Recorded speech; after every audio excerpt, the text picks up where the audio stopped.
Omelette tutorial के इस YouTube channel पर मैं चंदन प्रजापति आप सबका स्वागत करता हूं। आज हम अक्षांश एवं देशांतर रेखाओं को समझेंगे कि अक्षांश एवं देशांतर रेखाएं क्या होती हैं। हम अक्षांश एवं देशांतर रेखाओं को समझने से पहले यह जानेंगे कि ग्लोब क्या है। ग्लोब, जैसा कि हम यहाँ लिखे हैं कि ग्लोब पृथ्वी का एक शुद्ध नमूना है। हम पृथ्वी को जो साक्षात रूप में अपनी आंखों के सामने नहीं देख पा रहे हैं, उसको हम एक ग्लोब के माध्यम से हम उसे अपने आंखों के सामने रख के समझ सकते हैं कि ये हमारी पृथ्वी है। अब उस पृथ्वी पर अक्षांश एवं देशांतर एक ऐसी काल्पनिक रेखाएं खींची गई हैं जिसे हम आप समझेंगे कि अक्षांश एवं देशांतर रेखाएं क्या होती हैं। हम यहाँ पर दो ग्लोब के नमूने बनाए हैं, जिस पर एक पर अक्षांश रेखाओं को हम समझाने की कोशिश करेंगे और तथा दूसरे पर देशांतर रेखाओं को हम समझाने का प्रयास कर रहे हैं कि देशांतर रेखाएं क्या होती हैं। पहले वाले चित्र पर हम देखते हैं कि ये हमारा ग्लोब का एक नमूना है जो प्रत्यक्ष रूप से पृथ्वी को हमें आभासित कराता है कि यही हमारी पृथ्वी है जिसे हम ग्लोब के माध्यम से देख रहे हैं। इस पर एक बीचों बीच इस ग्लोब पर एक काल्पनिक रेखा खींची गई है जिसे 0 डिग्री या विषुवत रेखा के नाम से जानते हैं। इस ग्लोब के उत्तरी तरफ तथा दक्षिणी तरफ इस ग्लोब को यह विषुवत रेखा दो बराबर भागों में डिवाइड करती है, जिसमें उत्तर की तरफ जो यह गोले का भाग आ रहा है उसे उत्तरी गोलार्ध तथा जो दक्षिण तरफ आ रहा है इसे दक्षिणी गोलार्ध के नाम से जानते हैं।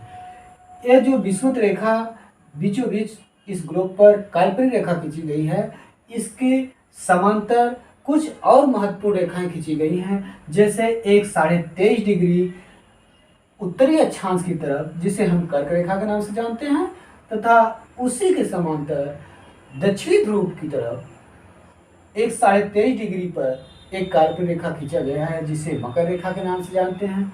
उसी तरह से 66.5 डिग्री पर एक उत्तरी ध्रुव की तरफ काल्पनिक रेखा खींचा गया है जिसे आर्कटिक रेखा कहते हैं, तथा दक्षिण ध्रुव तरफ 66.5 डिग्री पर एक रेखा खींची गई है जिसे अंटार्कटिक रेखा के नाम से जानते हैं। यह दो अक्षांश रेखाओं के बीच की दूरी जो है 111 किलोमीटर होता है। इस अक्षांश रेखाओं में देखें तो 0 डिग्री से उत्तरी ध्रुव की तरफ 90 अक्षांश रेखाएं तथा 0 डिग्री विषुवत से 90 अक्षांश रेखाएं प्लस एक विषुवत रेखा। यह अक्सर प्रश्न पूछा जाता है इन अक्षांश रेखाओं को लेकर के कि हमारे ग्लोब पर कितनी अक्षांश रेखाएं हैं। तो 90 अक्षांश रेखाएं उत्तरी ध्रुव पर तथा 90 अक्षांश रेखाएं दक्षिण ध्रुव पर प्लस एक विषुवत रेखा, इसे मिलाकर टोटल 181 यह हमारा अक्षांश रेखाएं आती हैं।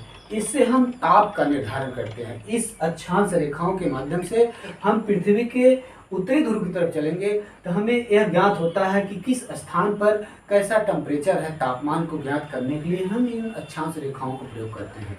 इसी तरह से एक हमारे ग्लोब पर पृथ्वी पर मान करके एक काल्पनिक रेखा खींचा गया है जिसे हम देशांतर रेखाएं कहते हैं, जिसे समय और तिथि का ज्ञात करने के लिए हम इन देशांतर रेखाओं का सहारा लेते हैं।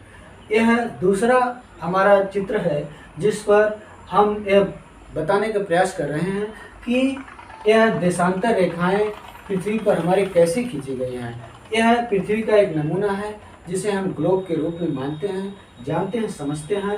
इस पर जो दोनों ध्रुवों को मिलाने वाली रेखाएं को देशांतर रेखाएं कहते हैं, जो उत्तरी ध्रुव से दक्षिण ध्रुव की तरफ आती हैं।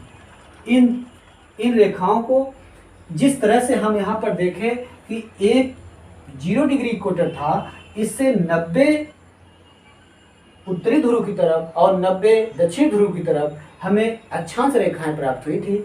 इसी तरह से इस जो उत्तरी ध्रुव से दक्षिण ध्रुव को रेखा एक काल्पनिक रेखा मिला रही है, इन्हीं रेखाओं में एक स्थान निर्धारित किया गया है, जिसे 1884 ईस्वी में वाशिंगटन में मीटिंग हुआ था। उस मीटिंग में निर्धारित किया गया था कि एक अंतर्राष्ट्रीय प्रधान रेखा, या इसे यामोत्तर रेखा के नाम से जानते हैं, यह निर्धारित किया गया कि कहाँ से माना जाएगा कि किस देश में कौन सा समय हो रहा है, कौन सा टाइम है। तो उसके निर्धारण के लिए यह मीटिंग के माध्यम से निर्धारित किया गया कि इंग्लैंड की एक ग्रीनविच नामक स्थान, वहाँ पर वेधशाला से होकर के जो देशांतर रेखा गुजरती है, इसे 0 डिग्री के नाम से या 0 डिग्री देशांतर के नाम से हम आप जानते हैं। यही प्रधान यामोत्तर रेखा के नाम से प्रसिद्ध है। इसी से प्रत्येक देश का समय और तिथि का निर्धारण किया जाता है। हम इस ग्लोब के माध्यम से समझेंगे कि हमारा देश भारत किस स्थान पर निर्धारित है। यह ग्लोब पर बीच में हम देख रहे हैं विषुवत रेखा जो 0 डिग्री पर है। उसी और इस तरह हम जो रेखाएं खींचे हैं उत्तरी एवं दक्षिणी ध्रुव को मिलाते हुए, यह दक्षिणी ध्रुव और उत्तरी ध्रुव को मिलाते एक निर्धारित स्थान जो इंग्लैंड का वेधशाला यह स्थान है, इसे हम 0 डिग्री देशांतर मान रहे हैं। इसके इस तरफ यानी पूर्वी तरफ पूर्वी देशांतर रेखाएं कहेंगे, और इस जो वेधशाला नामक स्थान से ग्रीनविच से जो 0 डिग्री देशांतर है, इसके पश्चिमी दिशा में अंतर रेखाएं आ रही हैं, इसे पश्चिमी देशांतर रेखा, और जो पूर्व तरफ आ रही है उन्हें पूर्वी देशांतर रेखा के नाम से जानते हैं। हमारा देश जो है पूर्वी एवं उत्तरी गोलार्ध में स्थित है।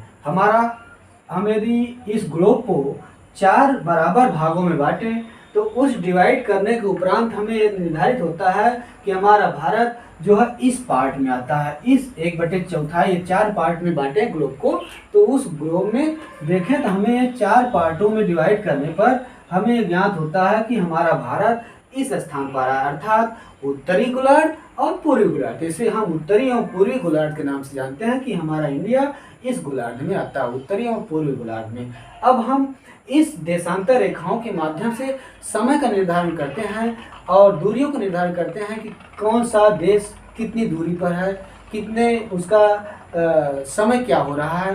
समय का निर्धारण करने के लिए हम जो ये इंग्लैंड का वेधशाला नामक स्थान से जो ये 0 देशांतर रेखा माना गया है, इसी से हम निर्धारित करते हैं। एक हमारे देश का राष्ट्रीय समय रेखा है जो इन दोनों देशांतरों के जिस पूर्वी सिरा देश का और पश्चिमी सिरा जहाँ से देशांतर रेखाएं दोनों गुजर रही हैं, इस पर देखें तो यहाँ से लेकर के यहाँ तक दोनों के मध्य का हमारे 82.5 डिग्री देशांतर रेखा प्राप्त होता है। हमको यदि देखें तो हमको यह पृथ्वी एक ग्लोब पृथ्वी का नमूना है। इसे एक देशांतर घूमने में अर्थात पूरे 300 एक चीज़ हम भूल रहे थे वो बताना चाहेंगे कि इस 0 डिग्री जो देशांतर है पश्चिम तरफ 180 देशांतर रेखाएं होती हैं, और इस 0 डिग्री देशांतर से पूर्व की तरफ 180 देशांतर रेखाएं होती हैं। अर्थात कहने का तात्पर्य है 180 देशांतर रेखाएं और पूर्व की तरफ और 180 देशांतर रेखाएं पश्चिम की तरफ, यह कुल 360 देशांतर रेखाएं हमारे ग्लोब पर देशांतर रेखाओं की संख्या है। जो पूर्वी दिशा में पड़ता है उसे पूर्वी देशांतर तथा जो पश्चिमी दिशा में पड़ता है उसे पश्चिमी देशांतर कहते हैं। हमारी पृथ्वी पश्चिम से पूर्व दिशा में घूमती है, जिससे जो पूर्व में रहेगा वो पहले आएगा, जो पश्चिम रहेगा वो बाद में आएगा। तो हम यहाँ देखते हैं एक देशांतर घूमने में समय जो है एक ग्लोब अर्थात पृथ्वी को घूमने में एक देशांतर समय लगता है 24 घंटे। इसे हम मिनट में कन्वर्ट करें तो यह 1440 मिनट आ रहा है। तो 360 डिग्री घूमने के लिए यानी देशांतर जो है पूरा पृथ्वी यानी अर्थात पूरा ग्लोब एक राउंड पूरा घूम जाए अर्थात 360 डिग्री घूम जाए तो उसे घूमने में वही कहने का तात्पर्य है 1440 मिनट ही लगेंगे। और वहीं देखें 1 डिग्री घूमना होगा तो कितना समय लगेगा, तो 1 डिग्री घूमने 1440 में 360 से डिवाइड कर देंगे तो 4 मिनट आएगा। अर्थात हम कह सकते हैं कि एक देशांतर घूमने में 4 मिनट का समय लगता है। अर्थात हमें भी समझ सकते हैं इस चीज़ को कि 2 देशांतरों के बीच की दूरियां बराबर होता है 4 मिनट के।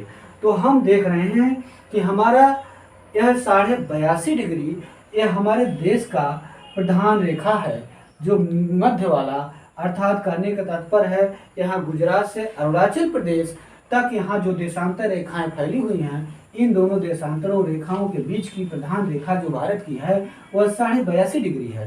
तो एक देशांतर घूमने में समय लगा 4 मिनट के, तो 82.5 देशांतर रेखाओं से हमें ज्ञात करते हैं कि हमारे जो देश का प्रधान रेखा है यह 82.5 डिग्री से जो नैनी से गुजर रहा है, यही जो समय नैनी का होगा पूरे भारत का यही टाइम होता है।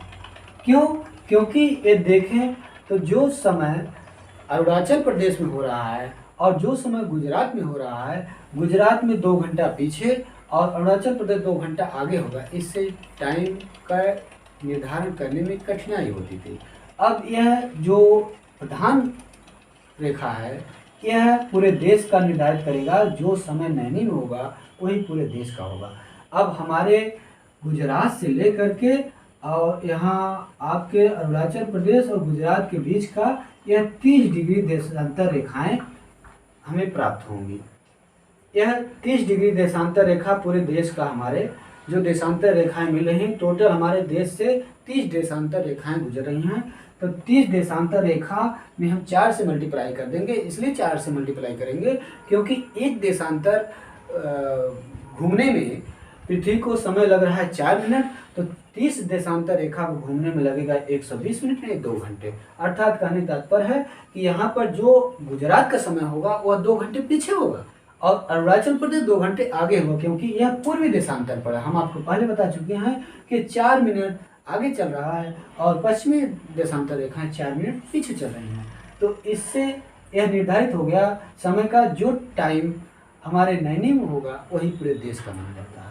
तो इसीलिए इसी तरह से हम देखेंगे पूरे अपना देश प्रधान यामोत्तर रेखा से जो इंग्लैंड के वेधशाला नामक स्थान से ग्रीनविच के गुजर रही है, इसे 0 डिग्री देशांतर माना गया है। यहाँ से भारत का 82.5 डिग्री देशांतर रेखाएं प्राप्त हो रही हैं। तो 82.5 डिग्री भारत की जो देशांतर रेखाएं प्राप्त हुई उसमें 4 से मल्टीप्लाई करेंगे तो टोटल 360 मिनट लगेंगे भारत को उतना देशांतर घूमने में।